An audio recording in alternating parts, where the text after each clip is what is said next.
பாஜக கூட்டணியோட உங்களுடைய இணக்கம் எப்படி இருக்கு? பாஜக கூட்டணியில நீங்க போறதுக்கான வாய்ப்பு இருக்குதா? போன மாசம் 29ஆம் தேதி வந்தப்பையும் உங்கள்கிட்ட நீங்களே கேள்வி கேட்டீங்க. கூட்டணி எல்லாம் சில கட்சிகளோட பேசிட்டு இருக்கோம். அதெல்லாம் முடிவுக்கு வந்த பிறகு நானே உங்கள்கிட்ட சொல்றேன். உங்களுடைய பாஜக கூட்டணி உறுதியான சமயத்தில் எடப்பாடி பழனிசாமி வைக்கும்போது கதவு திறந்திருக்கு அப்படின்ற மாதிரி பாஜக நீங்க ஒரு கேள்வி நீங்களா கேட்டு நான் சொல்றேன். நான் எந்த கட்சியும் சொல்லலை. சில கட்சிகளோட நாங்கள் பேசிட்டு இருக்கோம். கூட்டணி உறுதியான பிறகு நான் சொல்றேன். உங்களுடைய போட்டி இருக்குமா? நீங்க போட்டியிட மாட்டேன்னு சொல்லியிருக்காங்க. நான் போட்டியிடுவது ஐடியாவே எனக்கு இல்லை. ராஜி வந்து திருவாத்தூர் சம்பவத்தை பேசும்போது யார் அந்த ராஜுவா? அவரே தான் அப்புறம் மன்னிப்பு கேட்டிருக்காரு. அப்புறம் என்ன விட்டுருக்காரு? அது என்ன சில பேர் அக்க போறலாம் அப்படிதான் பொய்யெல்லாம் கொஞ்ச நாள் ஆடும். அது உண்மை எல்லாருக்கும். சிவகங்கை சட்டமன்ற தொகுதியில நீங்க போட்டிட்டு சட்டமன்ற தொகுதியிலையா? அப்படிதான் செய்தி நானும் கேள்விப்படுறேன். அது மாதிரிலாம் எனக்கு இன்னும் ஐடியா இல்லை.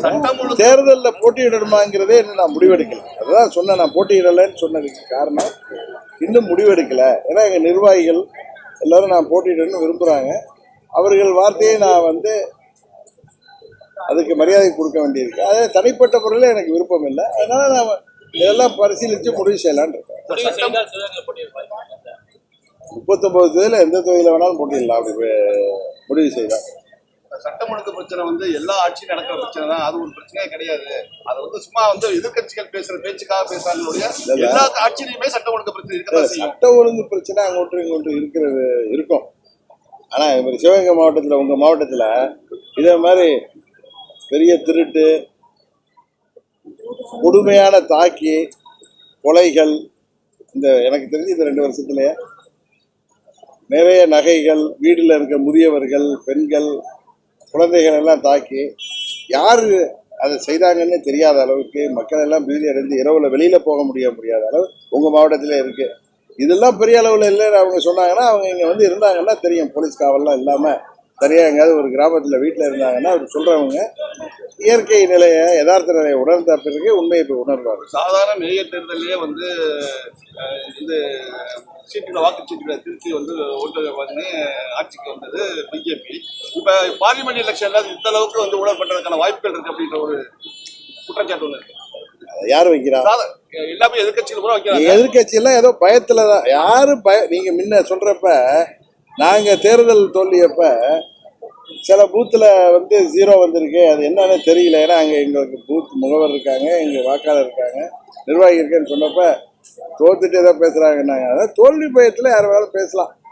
அது உண்மை என்ன என்பதை தேர்தல் ஆணையம் தான் சொல்லணும். உச்ச நீதிமன்றம் வந்து அந்த மேயரை மாற்றி தீர்ப்பு கொடுத்தாங்க. அது அங்கே ஏதோ ஒரு இடங்கள்ல முறைகேடு நடந்தால் அதெல்லாம் நம்ம இந்தியா முழுவதுக்கும் நம்ம எல்லா இடத்துலையும் நடந்துச்சு சொல்ல முடியாது. ஏன் இப்போ 2006 இது மாநகராட்சி தேர்தல் அப்போ திமுக கையில் கத்தி இதோட எடுத்துகிட்டு போய் எல்லா இடத்துலையும் மதுரையில், சென்னையிலலாம் தேர்தல் நடந்தது தெரியாதா? திருமங்கலம் இடைத்தேர்தல் எப்படி நடந்துச்சுன்னு தெரியும். அது மதுரை மத்திய தொகுதி தேர்தல் நானே பொறுப்பாளர். அப்போ என்ன நடந்துச்சுன்னு உங்களுக்கு தெரியும். எங்கள் கட்சியில் இருந்த மூத்த நிர்வாகிகள்லாம் அன்றைக்கி தாக்கப்பட்டது உங்களுக்கு தெரியும். இது மாதிரி அங்கொன்று இங்கொன்று நடக்க வச்சுட்டு நாடு முழுவதும் நடக்கிறது நம்ம சொல்ல முடியும். இந்த தேர்தலில் நிறுவனம் எனக்கு இந்திய அளவில் பற்றி எனக்கு தெரியாது. ஏன்னா தமிழ்நாட்டில் எனக்கு தெரிந்த ஒரு நிறுவனம் ஒரு சட்டமன்ற தொகுதிக்கே 2000 சாம்பிளை எடுத்து ஒரு 5-6 தொகுதியில் எடுத்து சொன்னனா. அங்கு உள்ள நிலைமையும் இவர்கள் சொல்வதற்கும் தலைகீழாக இருக்குது. இன்னும் இப்போ கூட அவங்க திருச்சி, தஞ்சாவூர்லாம் எடுத்துகிட்டு இருக்காங்க. அந்த முடிவுகள் தெரிஞ்ச பிறகு நான் 24ஆம் தேதி கூட தேனியில் சொல்லுவேன். ஏன்னா தெரியல எனக்கு. இது வந்து இப்போ இவங்க சொல்கிற இந்த வந்த கருத்து கணிப்புகளுக்கும் நேர் மாறாக அந்த கருத்து கணிப்புகள். ஜெயக்குமாருடைய பையன் வந்து அரசியலுக்கு வர்றது